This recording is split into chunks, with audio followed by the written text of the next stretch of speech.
देखिए, मैंने पहले वीडियो के अंदर मोशन इन 1D कवर किया था, अब यह है मोशन इन 2D। अब इसको मैंने छोटे छोटे क्लिप्स के अंदर यूट्यूब पे अपलोड कर दिया है, आप इससे रिवाइज कर लीजिएगा। और रिवाइज करते हुए ना आप पूरा रिवाइज मत करें, आप कोई भी क्वेश्चन स्क्रीन पे देखें, पहले एक बार खुद ट्राई कर लें। अगर आपसे हो जाए तो फिर उसका सॉल्यूशन देखने की ज़रूरत नहीं, आप स्किप करके अगले क्वेश्चन पे चले जाए, इससे कम टाइम में रिवीजन हो जाएगा। क्योंकि मुझे नहीं लगता कि हर क्वेश्चन को का सॉल्यूशन देखने की ज़रूरत पड़ेगी आपको।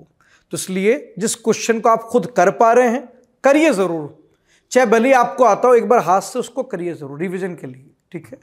और जो आप खुद कर लें, आंसर मैच कर जाए, उसका सॉल्यूशन स्किप कर दीजिए, अगले क्वेश्चन पे देख लीजिए। अच्छा, कुछ लोग कमेंट कर रहे थे कि सर थर्मो पहले करा दीजिए। मैं पहले करा दूंगा, 2D कंप्लीट हो गया, इसके बाद मैं थर्मो करा दूंगा।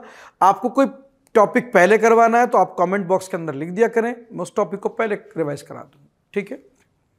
चलिए, पहला क्वेश्चन जो हम यहां पे ले रहे हैं वो है, a body is moving with velocity 30 metre पर सेकेंड टूवर्ड्स ईस्ट। हमारी बॉडी इस समय 30 मीटर पर सेकेंड ईस्ट की तरफ जा रही है।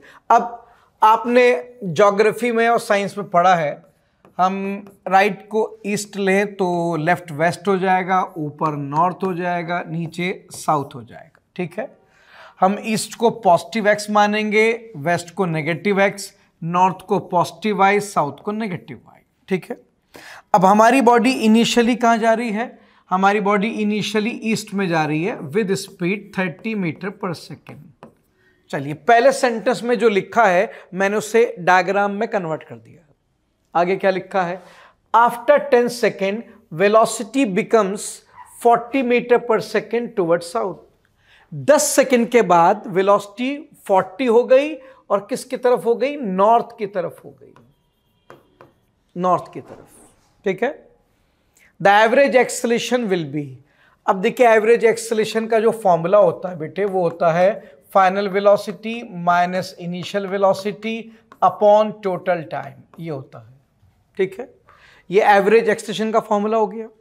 मगर ध्यान रहे, फॉर्मूला वेक्टर फॉर्म में है, तो मुझे जो वेलोसिटी पुट करनी होगी आईजे में पुट करनी पड़ेगी। एक्सेलरेशन किसके बराबर है बेटा? Final velocity. Final velocity 40 north की तरफ है, पॉजिटिव वाई, तो मैं इसे लिखूंगा 40 जे कैप माइनस इनिशियल वेलोसिटी 30 है और पॉजिटिव एक्स में है, उसे लिखूंगा मैं 30 आई कैप, टाइम 10 सेकेंड। तो बेटा यहां से ये एक्सेलरेशन आ गया हमारा 4 जे कैप माइनस 3 आई कैप। आंसर तो आ गया, मगर आंसर वेक्टर फॉर्म में आया है। ऑप्शन दिए हैं मैग्नीट्यूड फॉर्म में। हाँ, तो कोई भी वेक्टर आईजे में हो तो उसका मैग्नीट्यूड होता है अंडर रूट आई कोफिशिएंट का स्क्वायर प्लस जे कोफिशिएंट का स्क्वायर, और दैट बिकम्स 5 मीटर पर सेकेंड स्क्वायर। तो ये ऑप्शन सी आ गया, चेक कर लीजिए। बस ध्यान रखना, एक्सेलरेशन में वेलोसिटी वेक्टर फॉर्म में है तो आपको आईजे यूज करना पड़ेगा, अदरवाइज आंसर गलत हो जाएगा आपका, ठीक है। देखिए, ये जो नेक्स्ट क्वेश्चन है इसमें लिखा है, a car start from rest and acceleration 5 meter पर सेकेंड स्क्वायर। ये हम रोड मान लेते हैं, रोड के ऊपर ये कोई कार है जो मूव कर रही है ऐसे। इनिशियल वेलोसिटी 0 है और एक्सेलरेशन है 5 मीटर पर सेकेंड स्क्वायर, ठीक है। पहले सेंटेंस में यही लिखा है, आगे पढ़ते हैं। At t equals to 4 seconds, a ball is dropped out of window by a person sitting in car. और 4 सेकेंड पर हमने इसके अंदर से विंडो के थ्रू एक बॉल को ड्रॉप किया है। 4 सेकेंड बाद आपकी कार यहां पहुंच गई होगी, आगे आ गई होगी ना, और 4 सेकेंड में उसके पास एक वेलोसिटी डेवलप हो गई होगी। इनिशियली वेलोसिटी 0 थी, स्टार्ट फ्रॉम रेस्ट, मगर 4 सेकेंड बाद तो वेलोसिटी आ गई होगी। कितनी? सर अगर मैं फॉर्मूला लगाऊं, फर्स्ट इक्वेशन लगाऊं, v equals to u plus a delta t, final velocity बराबर होगी इनिशियल 0, एक्सेलरेशन 5 और टाइम 4, तो वेलोसिटी आ गई बेटा 20 मीटर पर सेकेंड। तो कार की वेलोसिटी होगी 20 मीटर पर सेकेंड। ये अब जब कार की वेलोसिटी इतनी हो गई, कब हुई है, t=4 सेकेंड पर, तो यहां से आपने एक बॉल को ड्रॉप किया है ऐसे। और हम क्लास में पढ़ते हैं कि जब किसी मूविंग बॉडी से कोई पार्टिकल ड्रॉप किया जाए तो उसकी इनिशियल वेलोसिटी जीरो नहीं होती, बल्कि उस मूविंग बॉडी के बराबर होती है। तो अब आपने बॉल ड्रॉप की कार से, और इस समय कार मूव कर रही है 20 मीटर पर सेकेंड से, तो पार्टिकल की इनिशियल वेलोसिटी भी कितनी होगी, 20 मीटर पर सेकेंड होगी। ये इतनी वेलोसिटी होगी। इतनी वेलोसिटी से यह पार्टिकल बाहर गिरेगा। अब बाहर निकलते ही आपको पता है, अब कार से तो सेपरेट हो गया पार्टिकल बाहर आ गया, अब कार से कोई मतलब नहीं। अब तो वह हवा में फ्रीली मूव कर रहा है, और आपको पता है हवा में जब कोई फ्रीली मूव करे तो उसका एक्सेलरेशन क्या होता है, जी वर्टिकली डाउनवर्ड। अब इसका एक्सेलरेशन हो जाएगा पार्टिकल का जी वर्टिकली डाउनवर्ड। अब वेलोसिटी उसे आगे ले जाएगी, एक्सेलरेशन जी उससे नीचे लाएगा, तो ये एक प्रोजेक्टाइल मोशन करता हुआ जमीन को हिट करेगा ऐसे, इस तरह से एक पैराबोलिक पाथ को फॉलो करता हुआ नीचे आएगा। आगे हमें क्या चाहिए, what is the velocity and acceleration at t=6। 6 second पर इसकी वेलोसिटी कितनी होगी और उसका एक्सेलरेशन कितना होगा। देखिए, अगर मैं बॉल पर फर्स्ट इक्वेशन लगाऊं, बॉल की फाइनल वेलोसिटी पता नहीं, बॉल की इनिशियल वेलोसिटी 20 आई कैप पॉजिटिव एक्स में, एक्सेलरेशन जी डाउनवर्ड है, माइनस जी की वैल्यू 10 ले लें, जे कैप माइनस जे कैप, क्योंकि वो वर्टिकल नेगेटिव वाई में एक्सेलरेशन है, वेलोसिटी पॉजिटिव एक्स में, एक्सेलरेशन नेगेटिव वाई में, डेल्टा टी। देखिए 4 सेकंड पे आपने बॉल ड्रॉप की है और आपको वेलोसिटी चाहिए 6 सेकंड पर, तो 4 और 6 के बीच का इंटरवल ऑफ टाइम कितना हो गया, 2। तो ये फाइनल वेलोसिटी आ गई 20 आई कैप माइनस 20 जे कैप। ये आंसर आ गया आई जे में, उसने वैल्यू में दिया है तो कोई नहीं, मॉड ले लीजिए। आपको पता है किसी भी वेक्टर का जो मॉड होता है वो होता है अंडर रूट आई कोफिशिएंट का स्क्वायर प्लस जे कोफिशिएंट का स्क्वायर। तो यहां से फाइनल वेलोसिटी का जो मॉड आ गया बेटे, वो आ गया 20√2 मीटर पर सेकेंड। 6 सेकेंड पे वेलोसिटी इतनी हो गई। और एक्सेलरेशन, सर हवा में है बॉल, हवा में एक्सेलरेशन जी वर्टिकली डाउनवर्ड होता है, तो एक्सेलरेशन तो वही होगा जी वर्टिकली डाउनवर्ड। अब आप देखिए कौन सा ऑप्शन आएगा, वेलोसिटी 20√2, एक्सेलरेशन जी, जी मतलब 10, तो ये आंसर आ जाएगा आपका ए रहा। अब इसमें एक बात आती है कि जब कार पे हमने फॉर्मूला लगाया तो आई जे पुट नहीं किया, बॉल पे फॉर्मूला लगाया तो हमने आई जे पुट किया।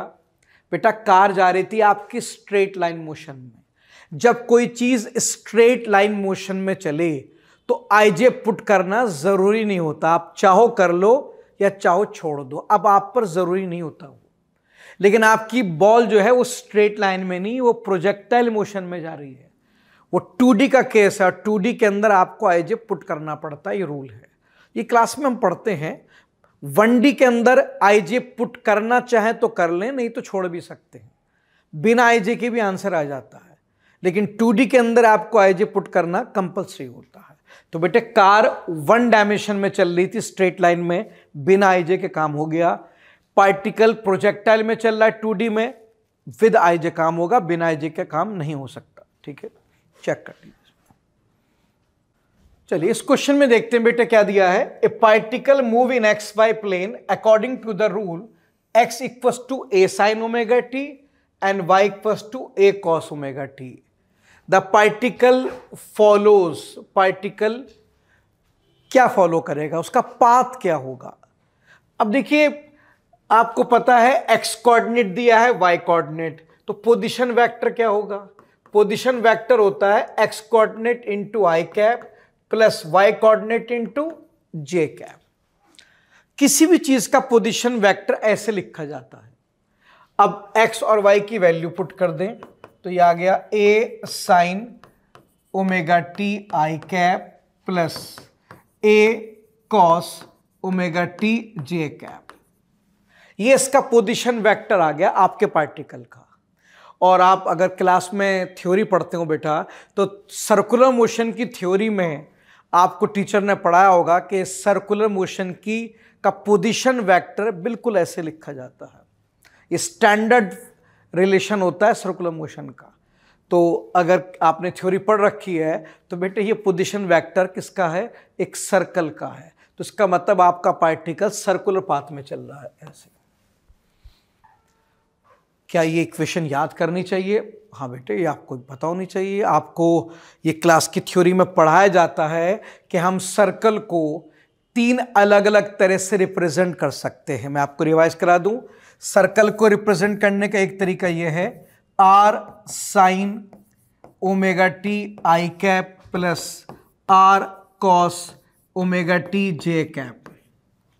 ये जो साइन कॉस का कोफिशिएंट होता है ये सर्कल का रेडियस होता है, और अंदर टी का कोफिशिएंट ओमेगा ये एंगुलर स्पीड होती है। हम सर्कुलर मोशन को ऐसे भी रिप्रेजेंट कर सकते हैं, यहां पे साइन की जगह कॉस और उधर कॉस की जगह साइन। ये भी सर्कल का ही रिप्रेजेंट करने का एक तरीका है। और सर्कल को रिप्रेजेंट करने का एक तरीका ये भी है X square plus Y square radius का स्क्वायर। ये 3 अलग अलग तरह से सर्कल को रिप्रेजेंट किया जाता है। ये तीनों सर्कल को रिप्रेजेंट करने के तरीके हैं और ये क्लास में पढ़ाए जाते हैं। तो अब अगर आप देखें तो आपका पार्टिकल का जो पोजीशन वेक्टर आ रहा है वो आपके सर्कल की इक्वेशन से मैच कर रहा है। दैट मीन्स आपका पार्टिकल किस में चल रहा है, सर्कल में। ये इक्वेशन याद होनी चाहिए बेटा। इस पर तो पास्ट में नीट में 3 बार क्वेश्चन आ चुका है इसी कंसेप्ट के ऊपर। देखिए नेक्स्ट क्वेश्चन में क्या कहा गया है, a particle is moving such that its position coordinate are 2,3 at t = 0। Initially ये कोऑर्डिनेट थे 6,7 एट t = 2, 13,14 एट t = 5। उसने हमें पार्टिकल के 3 अलग अलग टाइम पे कोऑर्डिनेट प्रोवाइड किए। चाहिए क्या उसे, average velocity vector from 0 second to 5 second. देखिए एवरेज वेलोसिटी वेक्टर का जो फॉर्मूला है वो होता है total displacement upon total time. Total displacement का मतलब है final position vector minus initial position vector, और टोटल टाइम का मतलब है final time minus initial time. ये फॉर्मूले हम लोग क्लास में पढ़ते ही हैं। एवरेज वेलोसिटी को ऐसे भी लिख सकते हैं और ऐसे भी। अब एवरेज वेलोसिटी को हम ऐसे लिखेंगे, फाइनल पोजीशन वेक्टर क्या है। देखिए फाइनली देखो आपको 0 सेकंड से 5 तक जाना है ना। आपको एवरेज वेलोसिटी कहां से कहां तक चाहिए, फ्रॉम 0 to 5। तो 0 आपका इनिशियल है, 5 आपका फाइनल है। तो एट 5 पोजीशन वेक्टर ये है, ये कोऑर्डिनेट दिए हैं बेटे, इसी से पोजीशन वेक्टर निकल जाता है। एक्स कोऑर्डिनेट को आई कैप से मल्टीप्लाई करो, वाई कोऑर्डिनेट को जे कैप से, बन गया पोजीशन वेक्टर। तो फाइनल पोजीशन वेक्टर कैसे लिखेंगे, 13 आई कैप प्लस 14 जे कैप, बस हो गया पोजीशन वेक्टर। अगर 3 कोऑर्डिनेट होते एक्स वाई जेड तो एक और आ जाता, के कैप वाला टर्म आ जाता। ये तरीका होता है, क्लास में पढ़ते हैं। तो ये फाइनल पोजीशन वेक्टर आ गया minus initial position vector. Initially t = 0 पे पोजीशन क्या थी बेटा, ये रही 2,3। 2 को आई कैप से मल्टीप्लाई करो, 3 को जे कैप से, लो बन गया इनिशियल पोजीशन वेक्टर। जब भी कोऑर्डिनेट को पोजीशन वेक्टर में कन्वर्ट करना हो तो एक्स कोऑर्डिनेट को आई कैप से मल्टीप्लाई करो, प्लस वाई कोऑर्डिनेट को जे कैप से, प्लस जेड कोऑर्डिनेट को के कैप से। कोई कोऑर्डिनेट नहीं है उसको छोड़ दो, जैसे यहां पे जेड कोऑर्डिनेट नहीं है तो रहने दो उसको। Divide by time, final time 5 है, इनिशियल टाइम 0। तो यहां से बेटा कितना आंसर आता है देखते हैं। यह आ गया 13i माइनस 2i, तो कितना आ गया 11i cap. 14j minus 3j, यह आ गया आपका 11j कैप। डिवाइड बाय नीचे कितना आ गया 5। आईजे फॉर्म में तो आंसर यही है। उसने आंसर कैसे दिए, उसने भी आई जे फॉर्म में दिए, यहां तो गया 11/5, वो कॉमन ले लिया उसने, 11/5 कॉमन आप भी ले लो, तो कितना आ गया आई कैप प्लस जे कैप, ये आ गया आपका ऑप्शन डी। अगेन याद रहे कि फॉर्मूले में पोजीशन वेक्टर है, तो आईजे में लिखना कंपलसरी है, ठीक है। नेक्स्ट क्वेश्चन में लिखा है the velocity of projectile at initial point is 2i + 3j। Initially यहां से प्रोजेक्टाइल शुरू हुआ है और इसकी इनिशियल वेलोसिटी है 2i + 3j। इसका मतलब इसका जो x कंपोनेंट है वो है 2 और जो उसका y कंपोनेंट है वो है 3। प्लस 2i है तो x कंपोनेंट पॉजिटिव x में होगा, प्लस 3j कैप है तो y कंपोनेंट पॉजिटिव y में होगा। अब आगे क्या कहता है, the velocity at point B will be, कहता है पॉइंट बी पे वेलोसिटी क्या होगी। अब क्लास में पढ़ते हैं कि in projectile motion, simple projectile motion जो होता है उसमें इनिशियल स्पीड और फाइनल स्पीड सेम होती है, ठीक है। अगर ये इनिशियल स्पीड u है तो फाइनल स्पीड भी u होगी। इनिशियल एंगल और फाइनल एंगल भी सेम होते हैं, ये क्लास की थ्योरी है। क्लास में पढ़ाया जाता है कि जब किसी पार्टिकल को हम सिंपल प्रोजेक्टाइल मोशन में फेंकते हैं तो इन सिंपल प्रोजेक्टाइल मोशन जो स्पीड इनिशियली होती है वही स्पीड फाइनली भी होती है, जो स्टार्टिंग एंगल होता है x के साथ वही फाइनल एंगल भी होता है। अगर सब कुछ सेम है तो बदलेगा क्या, डायरेक्शन। आप देखो इस वेलोसिटी का x कंपोनेंट लो तो पॉजिटिव x में आएगा, लेकिन इसका y कंपोनेंट नेगेटिव y में आएगा, ये फर्क है सिर्फ डायरेक्शन का। इसका एरो ऊपर की तरफ है जिसके दोनों कंपोनेंट पॉजिटिव थे, इसका एरो नीचे है, इसका y कंपोनेंट नेगेटिव में चला गया, बस वैल्यू सब कुछ सेम होती है। इनिशियल फाइनल स्पीड सेम है, इनिशियल फाइनल एंगल सेम है, तो वैल्यू सब सेम है, सिर्फ डायरेक्शन बदलेगा, वो भी कौन सा वाला, y कोऑर्डिनेट, वो नेगेटिव y में चला गया है। तो कुछ नहीं करना बेटे, जो इनिशियल वेलोसिटी है ना यही रहेगी। वेलोसिटी एट b में क्या रहना है, x कंपोनेंट पहले पॉजिटिव x में था, आज भी वही है 2i कैप। y कंपोनेंट पहले पॉजिटिव में था, अब नेगेटिव में, से क्या लिखेंगे -3j कैप, और ये आंसर आ गया हमारा ए। सिंपल प्रोजेक्टाइल में सिर्फ y कंपोनेंट रिवर्स होता है, बाकी वैल्यूज वगैरह सब क्या रहती हैं बेटा, सेम रहती हैं।